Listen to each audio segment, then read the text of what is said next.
जी आज बच्चों हमने पढ़ना है इन पेज में टूल्स का कैसे इस्तेमाल करते हैं। सबसे पहले ये टोटल टूल्स हैं इन पेज के, इसको टूल्स टिप्स बोलते हैं। 15 टूल्स हैं। तो जो सबसे पहला टूल है वो एरो टूल है। एरो टूल किस काम करता है कि यहाँ पे आपका इन पेज में कोई भी ऑब्जेक्ट है जो सिंपल टेक्स्ट नहीं है उसको सिलेक्ट करने के लिए हम ये यूज़ करते हैं। दूसरा है एडिटिंग टूल या आईबीएम टूल बोलते हैं। इसमें अगर एडिटिंग करनी है, कुछ और लिखना है, उसके लिए ये यूज़ करते हैं। तो सबसे पहले मैं आपको यहाँ से शुरू करते हैं title tool bar. Text title text title text किस लिए इस्तेमाल होता है आप ये देखें कि मैंने ये टाइटल टेक्स्ट ले लिया। मैं चाहता हूँ ये जो फिक्रा मेरा है इसको कॉपी करता हूँ और अब देखिए यहाँ डालना है। तो ये आईबीएम टूल का आपका कर्सर चेंज हो गया है, किस में कन्वर्ट हो गया है, आईबीएम टूल में। इसमें जाकर आप इसको पेस्ट कर देते हैं। पेस्ट करने के बाद आपने क्या करना है, पेस्ट हो गया तो आप टाइटल टेक्स्ट बॉक्स ले लिए। अब हम देखते हैं, अब हमारा एरो टूल, ये देखिए यहाँ पे हमारा कर्सर कौन सा है, आईबीएम हैंड है या एडिट टूल है। लेकिन जैसे मैं एरो टूल पे सिलेक्ट करता हूँ कर्सर का चेंज हो गया रुख। अब यहाँ पे देखें, मैं चाहता हूँ इसको हम अपनी मर्जी से कर सकते हैं मूव कहीं पे। अच्छा, अब इसका हम बॉर्डर भी दे सकते हैं। यहाँ से ये देखें ब्लैक बॉर्डर दे देते हैं बैकग्राउंड का। नन का मतलब कुछ नहीं होता। अब इसका रेड का ब्लैक दे देते हैं, लेकिन जब तक आप इसका ये नहीं देंगे ये शो नहीं करेगा। ये टाइटल टेक्स्ट बॉक्स है। ओके ओके बच्चे। और ये सिंपल टेक्स्ट हमारी लिखी हुई है, यहाँ पे काम नहीं करेगा। जब हम एरो टूल लेते हैं तो सिंपल एडिटिंग नहीं कर सकते। फिर हमें क्या करना होता है, एरो टूल देखिए इसके अंदर भी हम एडिट करना हो, कुछ लिखना हो तो एरो टूल की बजाय आईबीएम हैंड लेंगे और नीचे ये लेंगे। अब इसको मैं ऐसे कर देता हूँ, थोड़ा सा F5 कर देता हूँ।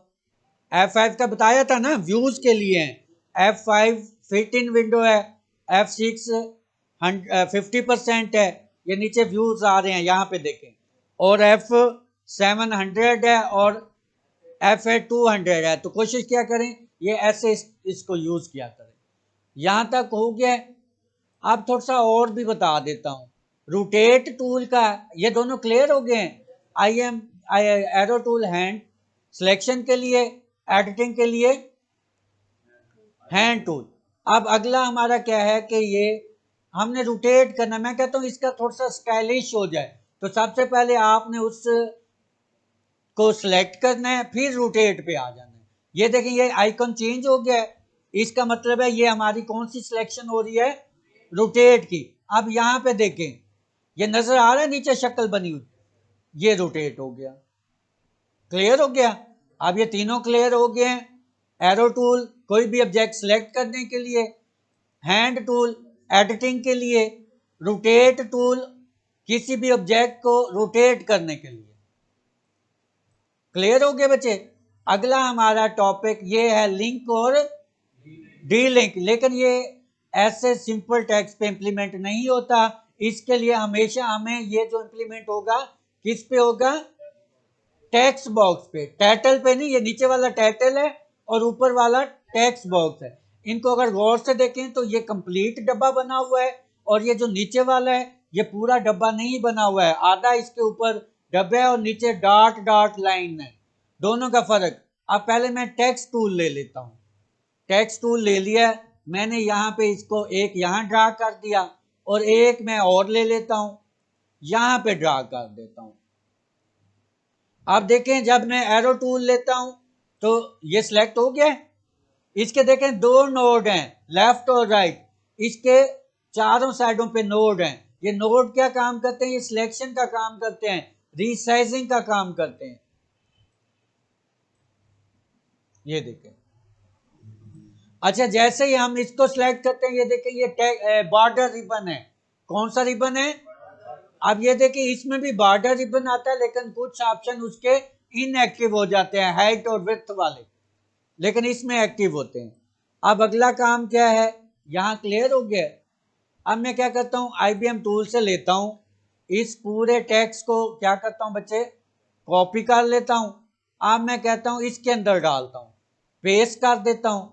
अब ये देखें हम पाकिस्तानी हैं इसलिए नीचे रेड साइन दे रहे हैं, ये इंडिकेशन है या हदायत है कि भाई जो आपने लिखा हुआ है वो पूरा इस टेक्स्ट में नहीं आया, इस टेक्स्ट बॉक्स में नहीं आया, तो वो बचा हुआ है। मैं कहता हूँ चलो ठीक है, आपने उर्दू अखबार तो पढ़े होते हैं होंगे ना, उसमें क्या होता है, मेन पेज पे सिर्फ हेडिंग होती है, बाकी क्या होती है कि बकिया पेज पे।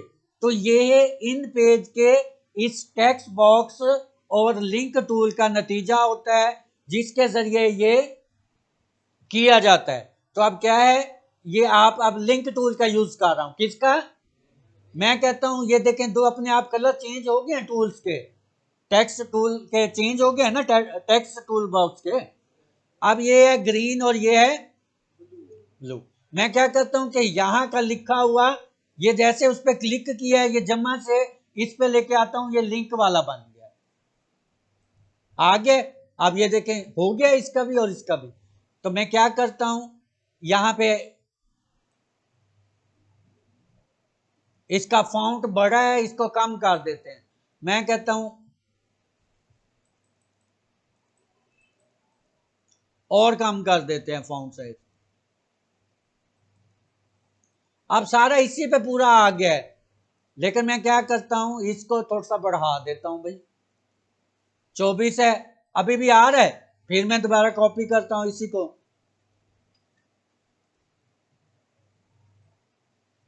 अब रेड साइन दिए, अब कर्सर मेरा यहां तो नहीं था ना, तो अपने आप वहां से यहां आ गए।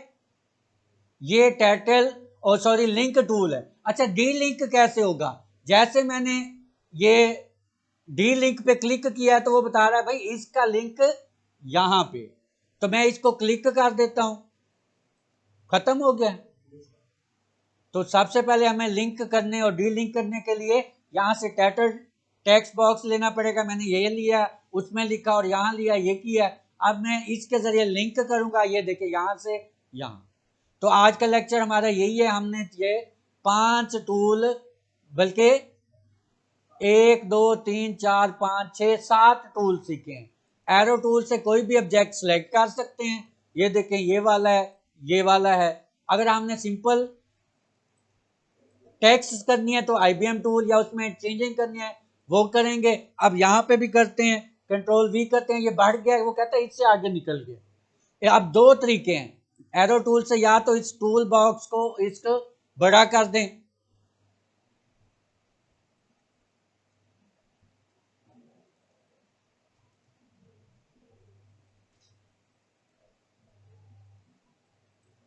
या कम कर दें। उसके बाद रोटेट, इसके जरिए हम रोटेट कर सकते हैं।